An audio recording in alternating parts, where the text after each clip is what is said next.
Pessoal, nessa lição a gente vai ver um exemplo simples do método de separação de variáveis, tá? Para resolver a equação de Laplace. A gente vai usar aqui a expansão em harmônicos esféricos, tá? Que eu mostrei para vocês com um razoável detalhe. Né? Imagina que a gente tem aqui nosso potencial eletrostático, né? Ele satisfaz a equação de Laplace. Né? A gente viu que a equação de Laplace ela pode ser escrita assim, 1 sobre r quadrado, del r, de r quadrado v, né? Desculpa, dr quadrado del v del r, tá? Mais 1 sobre r quadrado, e aqui aquele operador que só depende do θ e do φ, tá? Que é o operador de Laplace, é o laplaciano na casca de uma esfera de raio 1, tá? Então, ele só depende de θ, φ, aplica aqui em v, e esse cara aqui é igual a zero. O que a gente pode fazer aqui? Como eu falei para vocês algumas vezes, é conveniente, às vezes, expandir em multipolos somente a parte angular, né? Então, nesse caso, digamos que esse caso é um caso de uma esfera, eu vou descrever ele, mas como eu vou fazer alguns casos separados, eu não vou descrever ele agora, vou primeiro resolver a equação. Então, a gente pode simplesmente fazer a expansão multipolar em θ, φ, né? V é uma função que, em princípio, ela é de r, θ e φ, né? Então a gente vai expandir ela sendo assim, 1v de Lm, que eu estou somando, tá? E eu estou pegando para cada r fixo, eu estou expandindo em θ, φ. Então isso na prática me diz que cada coeficiente meu, Lm, vai depender de r. Porque é uma expansão para r fixo, tá? Então para cada valor de r, eu faço uma expansão separada. Então para cada expansão, eu tenho coeficientes Lm. Então por isso eu tenho o rótulo r na minha expansão. E aqui eu tenho os meus harmônicos esféricos, que a gente já viu os detalhes. Tá? Bom, se eu substituo essa brincadeira aqui, o que eu tenho? Eu boto o somatório em Lm aqui fora, tá? Aqui vai ficar 1 sobre r quadrado, del r, r quadrado, parênteses, del v tio Lm, del r, tá? Onde daqui para frente eu vou botar simplesmente linha, porque é uma derivada, a única variável que tem aqui é r, tá? E aqui a gente sabe que esse operador, atuando em v, né, atuando em ylm, vai dar menos l mais 1 vezes o próprio y, lm. Né? Então isso aqui, em vez de mais, vai ficar menos, tá? Se vocês estiverem com dúvida, assistam a parte de harmônicos esféricos. Menos l mais 1, meu VLM, tio, sobre R quadrado. E aí, para vocês entenderem o que está acontecendo, esse cara aqui eu simplesmente botei em evidência, tá? Lm, θ, φ. Lembrando que o operador L, θ, φ só atuou no Y, né? E as derivadas em R só atuaram nos coeficientes V. Né? Isso aqui tem que ser igual a zero.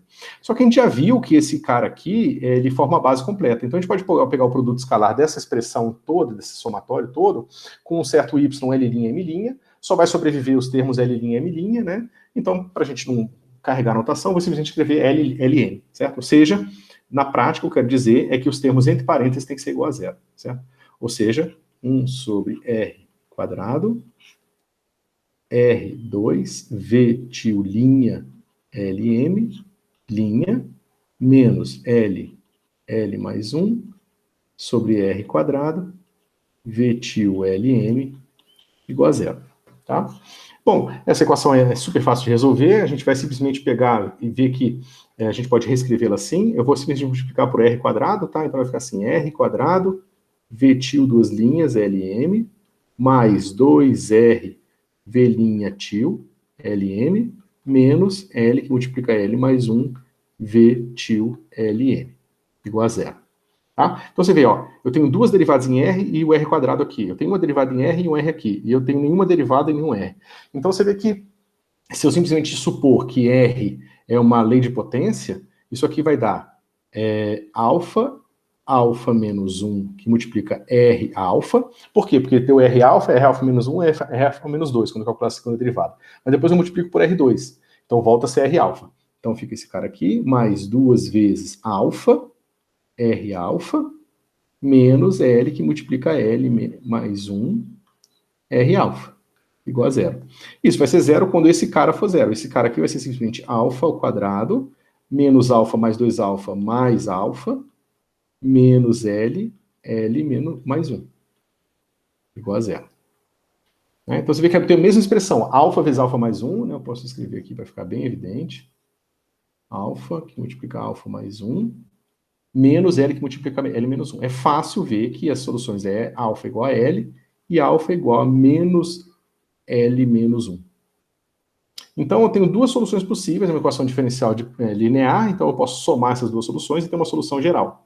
Ou seja, isso está dizendo para a gente que V tio LM tem que ser um coeficiente ALM sobre RL mais 1 mais BLM vezes RL. Né? Ou seja, alfa igual a L está aqui, alfa igual a menos L menos 1 está aqui. São duas soluções possíveis. E os coeficientes podem depender de LM da forma que for, complicada, tá? Então, veja, agora o nosso problema de resolver a equação de Laplace em coordenadas esféricas se reduziu ao problema de encontrar quem são os coeficientes ALM e BLM. E aqui eu tenho dois coeficientes, tá? A primeira coisa importante a anotar aqui é o seguinte, os coeficientes B, eles multiplicam R com uma potência positiva. Ou seja, se eu quiser botar uma condição de contorno no infinito, eu tenho que botar o meu V, meu potencial indo para zero no infinito, e aí eu vou precisar que os meus BL sejam zero, porque senão essas constantes, né, elas teriam que ser, só podem ser zero para que essa expressão não estoure no infinito. Tá? Sendo que a minha outra expressão A já vai naturalmente a zero no R igual ao infinito. Tá? Então, se eu quiser botar a condição de contorno no infinito, eu sou obrigado a descartar os termos B. E se eu quiser botar a condição de contorno igual a zero na origem, eu também sou obrigado a descartar o A, porque senão o A estouraria ali, né? Os termos proporcionais a A estouram. Então, se eu boto condições de contorno na origem no infinito, eu tenho que meu potencial é exatamente igual a zero. Mas basicamente o que eu estou falando é que meu potencial no infinito, meu potencial que satisfaz a equação de Laplace e que satisfaz as condições de fronteira no infinito, e que vale para o espaço inteiro, ele só pode ser zero. Tá? Isso a gente já tinha visto pela existência e unicidade da solução, certo? Pessoal, a gente sabe também que o potencial ele tem que ser a média dele na fronteira, se na fronteira ele é zero, porque você pode pensar na fronteira muito distante, e você sabe que na fronteira ele tem que ser zero, e então ele tem que ser zero na origem. Só que quando essa fronteira vai para o infinito, esse centro pode ser qualquer ponto do seu espaço, né? Então todos os pontos do seu espaço tem que ter o valor do potencial igual a zero. Tá?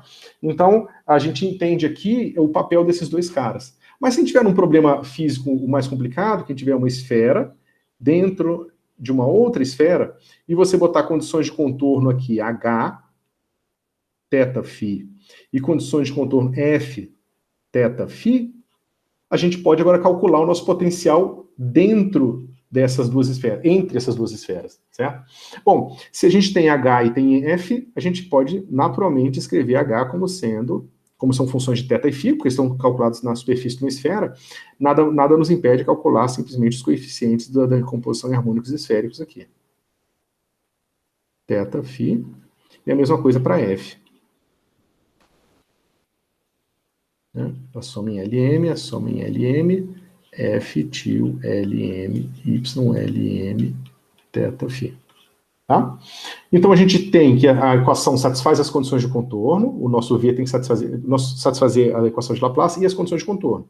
Ou seja, digamos que esse cara aqui tem a raio R1 e esse cara a raio R2.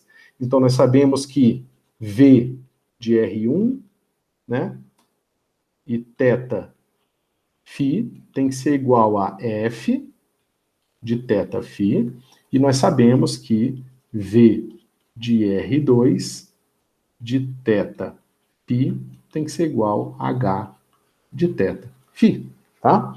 Vê que aqui foi necessário a nossa equação em R ser de segunda ordem para que nós tenhamos duas soluções, para que a gente tenha dois coeficientes livres, para a gente poder ajustar os dois pontos das condições de contorno, tá?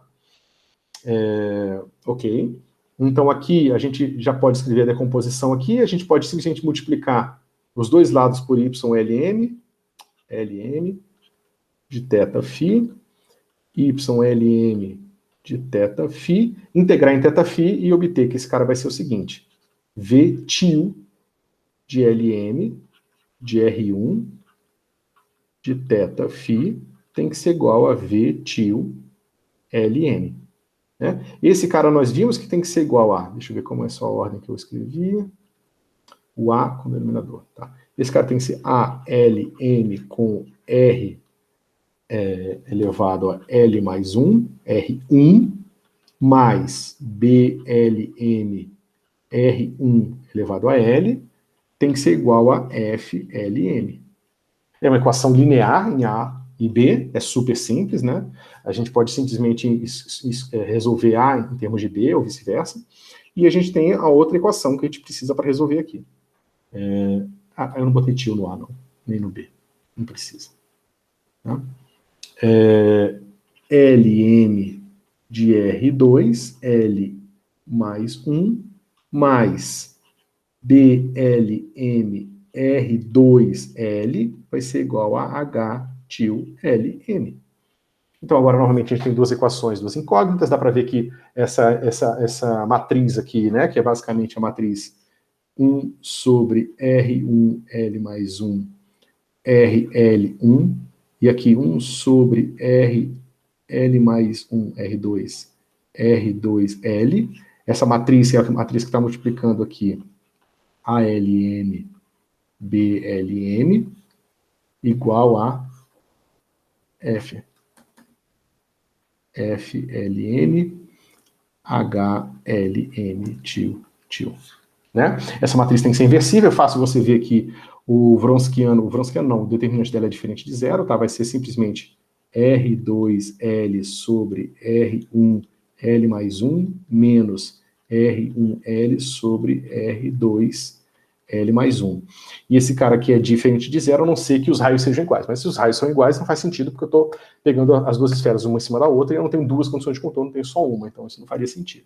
Então esse cara aqui é diferente de zero. Se esse cara é diferente de zero, basta você inverter essa matriz aqui e calcular quem é o seu ALN e o seu BLN em termos do FLN e do HLN. Uma vez que você tem o A e o B, você sabe calcular o seu V, e com o V tio em mão, você pode simplesmente calcular o seu V aqui. Esse V, uma vez que você conhece ele, você substitui aqui e acabou, o seu problema está resolvido. Certo, pessoal? Então, é claro, quando você vai fazer isso para condições de contorno específicas, em que você vai dar uma cara para o seu F, para o seu H, esse problema pode ficar mais complicado, porque depende de você conseguir fazer essas integrais, essas inversões. Tá?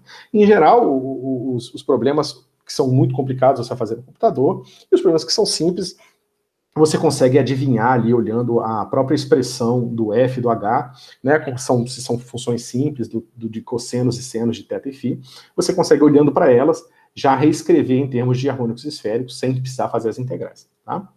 Mas, em geral, assim que se resolve esse tipo de problema. Tá? Isso aqui fecha mais ou menos um exemplo que digamos, que dá um problema de ponta a ponta físico, usando o método de separações de variáveis, tá?